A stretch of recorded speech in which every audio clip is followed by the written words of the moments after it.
What if that $25 salmon roll you just ate wasn't salmon at all? What if the buttery white tuna that melted in your mouth was actually a banned fish known for sending people straight to the bathroom? The FDA knows about it. Restaurants know about it. Distributors definitely know about it. But somehow, you're still sitting there with your California roll, trusting that spicy tuna is actually tuna and not some Frankenfish stitched together in a seafood processing plant. Sushi, in America, has become less about tradition and more about deception. And the crazy part? It's not just the cheap spots doing it. High-end omakase bars charging $50 per person are just as guilty. If you've ever ordered sushi and thought something tasted off, or felt sick afterward and blamed it on bad luck, you need to hear this. Because it's not bad luck. It's bad fish. And it's everywhere. From the conveyor belt spots to the Instagram-famous restaurants with an 8-week waiting list, American sushi is hiding 6 dirty secrets that the industry hopes you never find out about. Some of it's about money, some of it's about health, and some of it's just straight-up fraud with a side of soy sauce. Let's start with the biggest lie in every sushi restaurant, the fish itself. If you've ordered tuna at a sushi restaurant in the last year, there's a chance you were served something completely different, not similar, not a cousin species.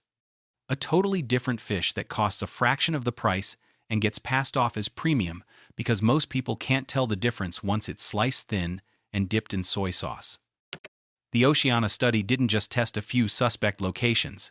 They went nationwide: New York, Los Angeles, Chicago, Austin, Boston, over 1,200 samples. The results were damning. Sushi restaurants had the highest mislabeling rate of any food category they tested. 57% of the fish was fake. More than half. You had better odds at a slot machine than getting honest fish at a sushi bar. Let's talk about red snapper, a menu staple that sounds fancy and costs accordingly. DNA tests revealed that red snapper is mislabeled 94% of the time. 94%.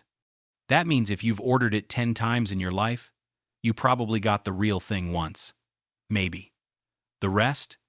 Tilapia, rockfish, or whatever cheap white fish the supplier had sitting around. One former distributor admitted in an interview that red snapper is basically code for whatever we can get away with. Restaurants don't ask questions because they're making triple the profit margin. Then there's yellowtail, which is frequently swapped for amberjack or other lower-grade fish that kind of look similar if you squint.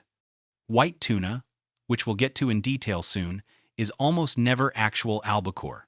It's usually escalar, a fish with a reputation so bad that it has its own internet folklore. And regular tuna? Sometimes it's real. Sometimes it's cheaper skipjack, or even tilapia dyed with beet juice or food coloring to mimic that deep red color people expect. Here's the part that should really bother you. Real bluefin tuna can cost restaurants $20 to $30 per pound wholesale. The fake stuff, the tilapia, and the farmed junk, costs $3 to $5 per pound. You're paying 8 times more and getting something that was raised in a murky pond and frozen 6 months ago. It's not about a little corner cutting. It's about selling you a completely different product and betting you won't notice. And most people don't notice, because sushi comes pre-sliced, pre-arranged, and covered in wasabi and ginger that are also fake. But we'll get to that later. The point is, your taste buds are being tricked by seasoning, sauce, and suggestion. You think it's tuna because the menu says tuna. You trust the restaurant because it has good reviews and a clean dining room. But behind the counter, someone's laughing all the way to the bank while you Instagram a lie. So when your next sushi order comes out, and that tuna looks a little off, tastes a little bland, or has a texture that makes you pause, trust your instincts. Because there's a very good chance that fish failed the DNA test you didn't know it needed to pass. And if the tuna is fake, what else are they lying about? Let's talk about the most dangerous imposter of them all. There's a fish so notorious for making people sick that Japan banned it decades ago. Italy won't serve it. The European Union warns against it. And yet, American sushi restaurants call it white tuna, charge you a premium, and act like they're doing you a favor. That fish is escalar, and if you've never heard of it, congratulations. You're about to lose your appetite. Escalar is sometimes called butterfish because of its rich, buttery texture. Sounds luxurious, right? That buttery feeling comes from wax esters that your body literally cannot digest. The scientific term is gempilotoxin, and it does exactly what you think it does. Within a few hours of eating escalar, many people experience severe digestive distress. We're talking cramping, nausea, and an oily orange diarrhea that has its own medical name, chyriorrhea. Yes, it's bad enough that doctors had to invent a word for it. And yet restaurants keep serving it because it's cheap, it looks impressive, and most customers have no idea what they're actually eating. One woman posted on a food forum about her experience after ordering white tuna at a popular chain. She said it was the worst night of her life. She thought she had food poisoning. Turns out, she just had escalar poisoning, which isn't technically an infection but feels like your intestines are staging a revolt. Here's the trick. Escalar gets marketed under all kinds of names to hide what it really is.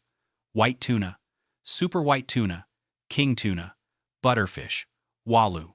All of them sound premium and exotic. None of them tell you the truth, which is that this fish has caused so many problems that some cities have banned it outright. But in most of America, it's fair game. If you want to spot escalar, here's what to look for. It's extremely white, almost translucent. It has a waxy, oily sheen. And when you bite into it, it feels almost too soft, like it melts a little too easily. Real albacore, which is actual white tuna, has a firmer texture and a slightly pink tint. If your white tuna looks like it belongs in a candle factory, that's escalar. Put it down. Walk away. Your evening plans will thank you. The restaurant industry's defense is always the same. Small amounts are fine. Most people don't have a reaction. It's only a problem if you eat too much. But here's the issue. You have no idea how much is too much for your body, and the restaurant isn't going to tell you. They're not putting a warning label on the menu. They're putting a price tag. And that price tag says this is premium, when really, it's a gamble with your gastrointestinal system. So, next time you see white tuna on a menu, and it's cheaper than the other options, or the server really pushes it as a specialty, ask them what species it is. And if white tuna can be this sketchy, just wait until you hear what's happening with salmon. Restaurants charge triple for wild-caught salmon, sometimes quadruple. They put it on the menu with words like Alaskan, Pacific, or line-caught to make it sound like it came straight from a pristine river where bears fish for breakfast. Studies show that between 60 and 70% of wild salmon sold in restaurants is actually farmed. You're paying for a wilderness story that never happened. Here's how the scam works. Farmed salmon costs about $8 to $12 per pound wholesale. Wild salmon costs $30 to $40 per pound, sometimes more depending on the season. That's a massive price gap. And when restaurants can charge wild prices but pay farmed costs, the profit margin becomes irresistible. So, they lie. They slap wild on the menu, serve you farmed, and pocket the difference. You're none the wiser because once it's on your plate, with a little soy sauce, most people can't tell. But there are ways to tell if you know what to look for. Farmed salmon has thick white striping running through the flesh. That's fat, lots of it.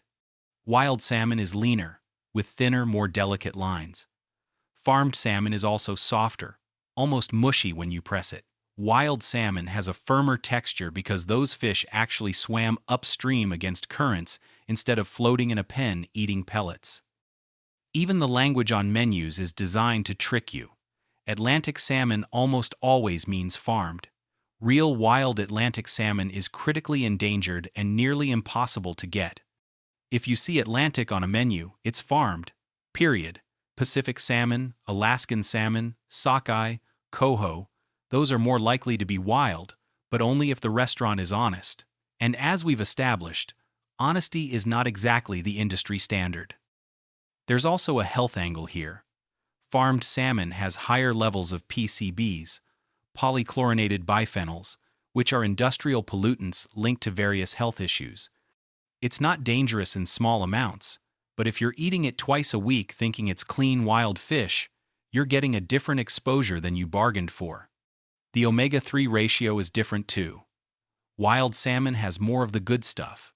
Farmed salmon has more fat and fewer benefits. You're not just being cheated financially, you're being cheated nutritionally. So, when a restaurant charges you premium prices for wild salmon and you get a thick, pale, fatty piece of fish with neon coloring, you've been had.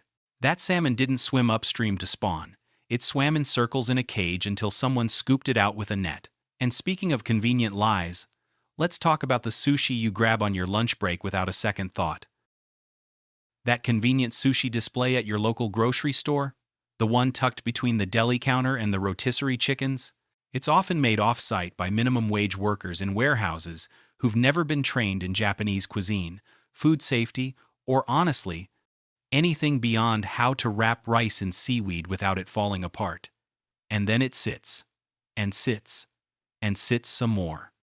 Here's what most people don't realize. Supermarket sushi isn't made by the grocery store. It's outsourced to third-party companies that mass-produce it in facilities that look more like assembly lines than kitchens. They crank out thousands of trays per day, load them onto refrigerated trucks, and deliver them to stores where they sit in display cases for up to 24 hours before someone buys them. Or they don't get bought, and they sit even longer until an employee finally pulls them. Sushi is supposed to be made fresh and eaten within hours. Supermarket sushi is made yesterday and sold today with fingers crossed.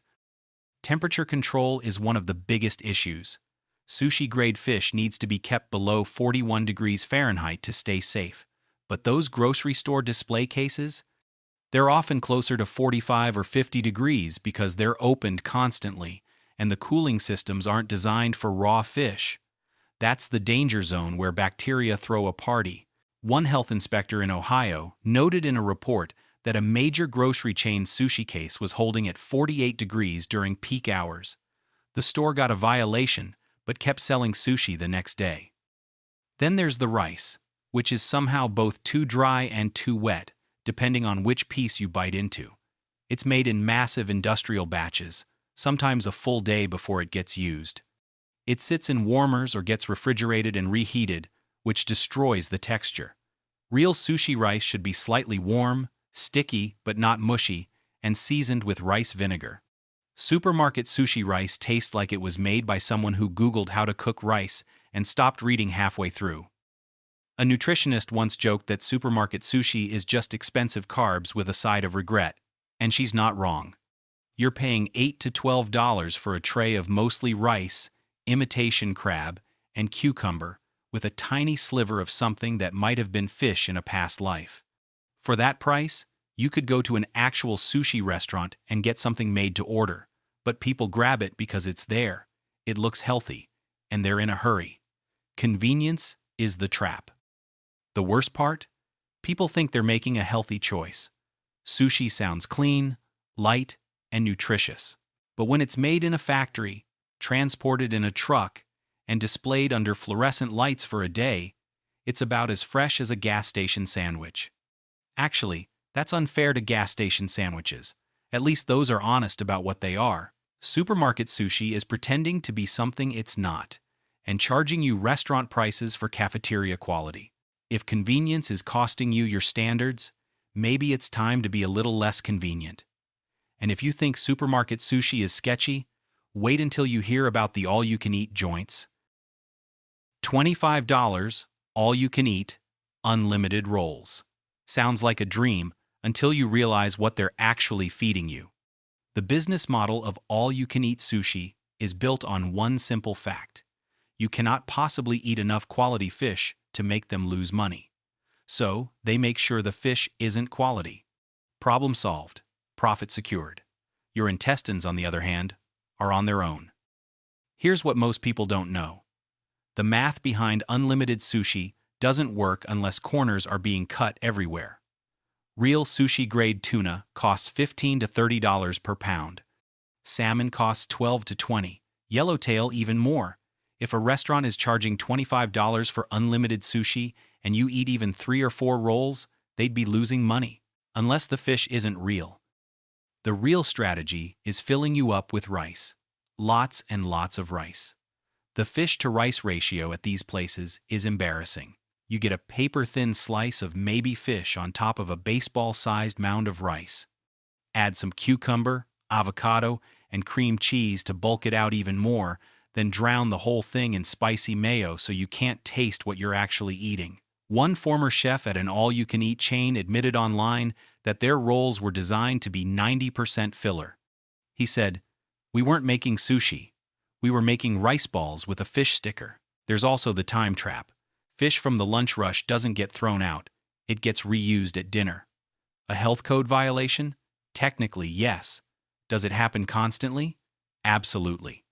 One worker said their manager had a rule.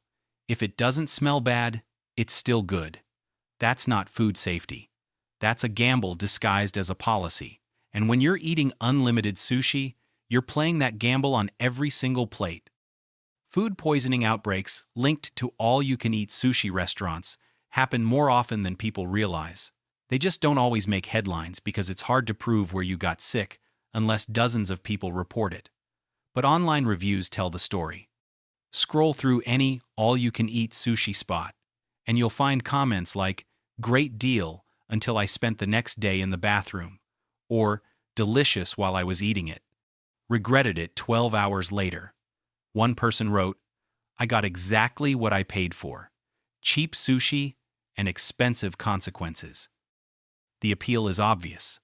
Unlimited food for a low price sounds amazing when you're hungry and on a budget, but unlimited should mean unlimited trust, not unlimited risk. When the fish is fake, the rice is filler, and the kitchen is cutting corners to keep up with demand, that $25 deal starts looking more like a $25 gamble, and the house always wins. You're just hoping your stomach doesn't lose. But even if the fish were real, there's something else on your plate that definitely isn't. That green paste on your plate, the one you mix into your soy sauce or smear on your sushi because it's supposed to be authentic wasabi? It's not. Real wasabi costs around $100 per pound, loses its flavor in 15 minutes after being grated, and grows only in specific conditions along cold mountain streams in Japan. The green stuff you're eating costs about $3 for a giant tube and sits on a shelf for months. It's horseradish, mustard powder, and green food dye pretending to be something it's not. Here's the thing about real wasabi. It's a root, similar to ginger, that has to be freshly grated right before serving. The flavor is delicate, slightly sweet, and the heat hits your nose differently than the fake stuff. It's also incredibly rare and expensive, which is why almost no American restaurant uses it. Even high-end sushi bars will charge extra if they have real wasabi, and most don't bother stocking it at all. And it's not just the wasabi. Let's talk about that pickled ginger sitting next to it. Real gari, the Japanese name for sushi ginger, should be pale yellow or a light peachy color from the pickling process. That bright bubblegum pink you see at most restaurants? Artificial coloring? The ginger is also often oversweetened and sitting in vinegar brine for weeks, sometimes months, in giant industrial buckets. Even the seaweed gets cut corners. Nori, the seaweed used to wrap rolls, should be crisp, dark green, and have a clean ocean smell. But some restaurants use cheaper, lower-grade nori that's been sitting in storage so long it's lost its crispness and turned brittle or stale. Why does any of this matter if it's not dangerous? Because it's emblematic of a bigger problem. Restaurants are banking on the fact that most Americans have never had real sushi, so they won't know the difference. And they're right. Most people don't. A technical specialist who services restaurant equipment shared a story about working on a sushi bar's condiment station.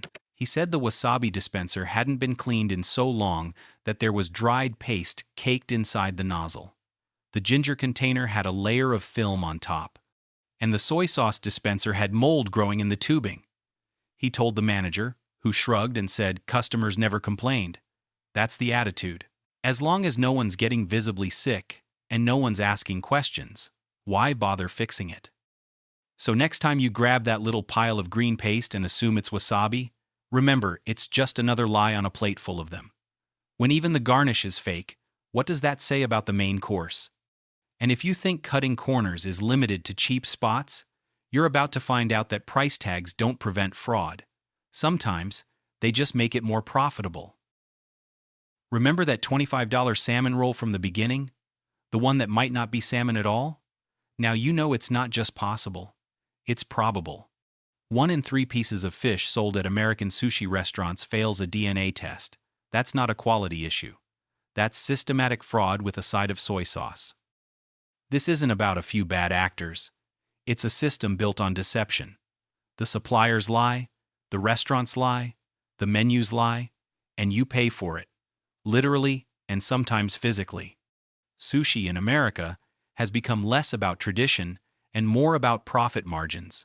The fish costs pennies, the lies cost nothing, and you foot the bill thinking you're eating something real.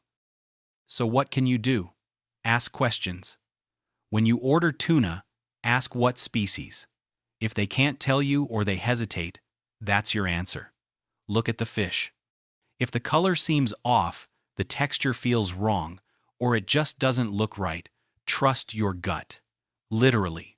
Learn the visual cues. Not every restaurant is lying. Some spots do it right. They source responsibly, label honestly, and charge fairly. But those places are the exception, not the rule. Food should fuel you, not fool you. And sushi, real sushi, should be a celebration of craft, quality, and respect for ingredients. What we have now is a shadow of that. It's marketing over substance, speed over safety, and profit over integrity. The good news? Now you know. And knowing means you can choose differently. You can ask better questions. You can walk away when something feels off. And you can stop paying premium prices for discount deception. If this video gave you something to think about, hit that like button and subscribe so we can keep exposing what's really on your plate. Drop a comment and tell us, have you ever ordered sushi and thought something tasted off? Which section shocked you the most? And share this with someone who still thinks their grocery store sushi is a healthy lunch choice. They deserve to know the truth too. Because at the end of the day, restaurants won't always tell you what's behind the counter, but we will. The next time someone offers you a sushi deal that seems too good to be true, remember, it probably is. And it might not even be fish. Thanks for watching. Stay skeptical, stay informed. And maybe, just maybe, start asking what species that tuna actually is.